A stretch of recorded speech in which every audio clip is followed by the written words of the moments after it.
Welcome to Digital Thread Bytes, a workforce development podcast produced by the Digital Thread Initiative team at Sinclair College in Dayton, Ohio.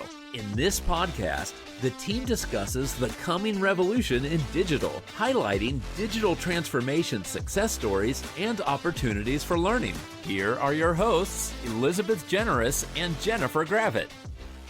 Welcome, everyone, to episode 9. We made it to 9. 9. Digital Thread Bytes. This is amazing. This is so much fun for us because we aren't interviewing anybody for this episode. We're just going to cover a few of our highlights, favorite moments. Yes. So if you look back to when we started, November, we planned this in September and October, and we planned 9 months of episodes and workshops. We did. So we absolutely have touched on some incredible topics. Oh, we've had wonderful guests. Yes. They've been so giving of their time and their information. And we can't say enough about the support we've gotten for the Digital Tapestry series. Yes. And including for all of the workshops that we had both in person and hybrid. And so we want to first thank you, all of you, for listening and supporting this effort. And we'll tell you a little bit at the end about how this may be continuing. So stay tuned till the end. But until then, we're actually going to just run through a few of the highlights and takeaways of what we had from so many amazing episodes. And we got to start off with episode 1 with Dr. Radu Pavel from TechSolve. I mean, that was the inaugural episode. So that was just surreal, first of all. It was. So he just talked about digital transformation being good for everyone. And what kept him up at night was keeping up with the speed of transformation and technology as it happens. I think you could see that he is so in this arena, and I think you would be afraid of missing something there. Yeah. Right. Yeah. And with his position at TechSolve and with what TechSolve is doing for the community in industry here in this area, it's his job. So I can see how that would. Right.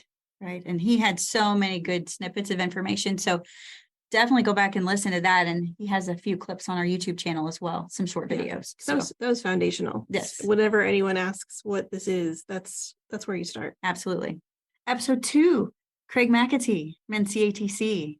He was so generous with everything. And he gave us a lot of really awesome information too. Learning about the differences for you and me in digital literacy versus the following episode when we talked about data literacy and how we were so wrong in the beginning. Well, yes, we did not know there was a difference, which I think is fair to say of most people. Right. That was definitely a learning experience for us. Yes. That those words matter and how we use digital, how we use data. Indicates what we're talking about, indicates the importance. Yes. And he talked a lot about digital literacy and how that affects, like, can you use your phone? Can you use your computer? Do you know how to access the internet and, use it to gain what you need out of it? That's basic stuff. And, it was really very informational. What kept him up at night was workforce. Common theme that we heard through the last 9 months, but for him, what is going on with the education of our next generations. Episode 3, Ron Pieper, lots of fun, and just, he's been around the block and he knows stuff and he can get in there on the shop floor and then he can be at a conference and talk about it. And for him, his biggest thing too was the myths. You had asked him, I think, about myths, common myths. And for him, it was always, this digital transformation, this is only for bigger companies. You just have to be big and it doesn't matter if you're small. And that's not true. And that if you're going to go down this road and become more digital, then it has to be, your plan has to be customized for you, for each business. He was big on, there's no umbrella protocol and you can't just throw money at problems. You can't just throw equipment at problems, which when we went back and asked him what keeps him up at night, he said companies that throw equipment and money at problems. So then we did our bonus episode. Yes. So we planned this, but we wanted to leave the ability to talk about what was happening currently. Mhm. And Sinclair has such a great relationship with Technology First. Mhm. We were at the conference, The Taste of IT conference. Taste of IT, had a booth there, and Jennifer got the idea to ask people, What's the digital thread what mean to is you? the What is digital that? thread? We It's don't know. a simple question, and we had high hopes, I think, right? I think we did. Yeah. Since that was the name of our initiative, we really hoped there was a little more True. recognition. Yes. But then again, too, we also said, depending on the outcome of the answers, that we were going to find out how much work we had ahead of us. That's true. And so we did find we had much work ahead of us. But Melissa Kudger was generous with her time as well for that bonus episode and talked about Technology First and all of the work that they're doing, which is fantastic. And that was completely on the fly, that we didn't Mhm. set that up ahead of time. That was just Melissa realizing that this is important and sharing that time with us. Yeah, that was great. Then we had episode 4 with Fastlane, and I hope they're listening. I hope they do. I really do, because Alex and Matt came, and this is a behind the scenes type of episode, what we're talking about here. We really wish we could have played everything and fit everything in that they brought to that podcast. Yeah, But we were quite ambitious with 4 of us sitting in the room talking, and we're going to get this down to a 15-20 minute podcast. Yeah, we didn't expect that 2 more people, like adding another guest would add that much more information. And it did. Alex and Matt both brought a wealth of information to the table, and you can tell they work really well together, as do all of the teammates at Fastlane. They've been phenomenal for us in this endeavor. And I so want to play the song Matt sang. There was a jingle.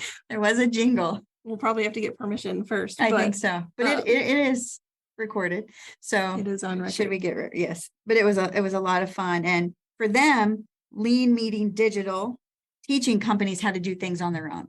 They don't want to come in and do everything for you at Fastlane. They really wanted to give the keys to the castle to the owners of the companies and to empower them to go out there and change things. And the things that kept them up at night, Alex said, bringing manufacturing back to the US, that's a big deal. And that there are a lot of missed opportunities to doing that when we don't have the workforce, when companies don't have the workforce to make that happen.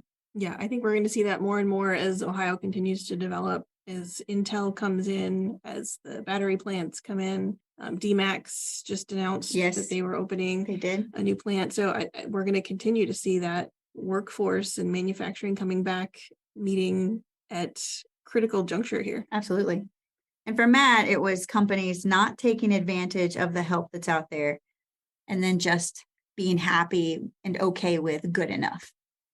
Episode 5, we talked to Mike Eilers from Equifax, who is one of the people that we talked to early on when we started this job, because he was considered an expert in the field of data analytics. And Absolutely. We realized early how important data was to the digital thread. So he was probably my favorite what keeps you up at night, because he had the positive Yes, spin. he did. I went back and was listening to that, and I said, look at you, going to put a positive spin on what keeps you up at night. Mm-hmm. So his story was incredible, because at GE, he sort of stumbled upon this job. He was walking around with clipboards every morning and every night saying, all of these parts are here, and then all of these parts are there, and then creating a way to get all of that data to the decision makers. What kept him up at night, I'll do the negative that he had, was his fear had to do with cybersecurity. Mm-hmm. Which we knew, and that's, next episode. But for Mike, it reminded me of Christmas Day, like when you're really excited about something and that keeps you up at night. You're excited for what's coming. That was a nice spin on a question. His positive was, yeah, what's next? Yeah. And then perfect segue in episode 6. Natural transition to episode 6, cybersecurity. We know it's important. We knew it's important. It continues to be important. So it was great to have Sean Waldman here and highlight that importance. And his local story, going through law enforcement, ending up in cybersecurity. And he has some amazing stories. Every time you hear him speak, you learn something. And for him, what kept him up at night was there are things that he just can't control in keeping people cyber safe. So much hinges on what those end users do, how compliant they are, how they put things into practice. So he can take them so far. But and then we're leading into the summit in May, and we had the amazing opportunity to interview David Diaz from the DTO. Yeah, famous for his one-liners. Yes, the story, the Kool-Aid. What kept him up at night was getting the right tools to our country's defenders with speed and accuracy. You want to get it fast, but you want to get it right. And then we were wrapping up episode 8.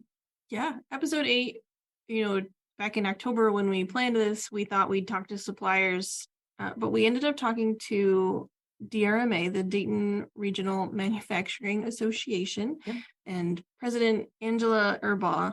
So we went off plan, but we felt it was really important to highlight this region and bring it back to manufacturing, kind of where we started with this. Absolutely. So I love that we got to talk to her because she has so much zeal for what she is doing in this community. Yes. Because Dayton is rich in manufacturing and rich in a variety of types of manufacturing, which makes them super versatile. And innovation. The amount of patents, the amount of things that have been invented here, I had no idea, not being from this area. And she hit us with some of those Dayton facts. That was a lot of fun. Did. It was incredible. 8 episodes plus a bonus. We had a lot of wonderful feedback. We never set out to make this, world famous podcast. No, I think we didn't know anything about the Digital Thread when we started, and this has been our way of making sense of it. Yes. And hopefully helping some others along the way. We have talked about how this will go forward. This is the end of season 1, and we've been asked, is there a season 2 coming? And to lead into that, some of you listening may know that I recently departed Sinclair and have joined the Dayton Development Coalition under Aerospace and Defense, which was a natural progression from what Elizabeth and I have been doing. But we are going to continue to collaborate on this project because there is much to talk about in the area of digital transformation. We just think there are a lot of people yet to talk to, and we're very excited to continue this. So we are hoping to launch a season 2 trailer in August and roll out with episode 1 of season 2 in September. We had planned for use cases in episode 9, and we're just not there yet, but we do have some great industry examples that are in the works. So that's what you can expect for season 2, is to highlight those use cases. We just needed a little more time to help these small and medium manufacturers develop. Yes. But that's our plan for season 2. And, maybe if we get a wild hair, we'll play our blooper reel, but I'm going to give another shout out to Matt and Alex. So thank you for adding to our blooper reel. Yes. And a shout out to everyone that has joined us as an expert, as a guest, that has come to a workshop, that has come to an event. Our leadership here, the leadership that is working on our contract at Arctos, just being super supportive of this idea. Just trying to get the message out there about digital transformation and what people are doing and what you can expect to see. So stay tuned.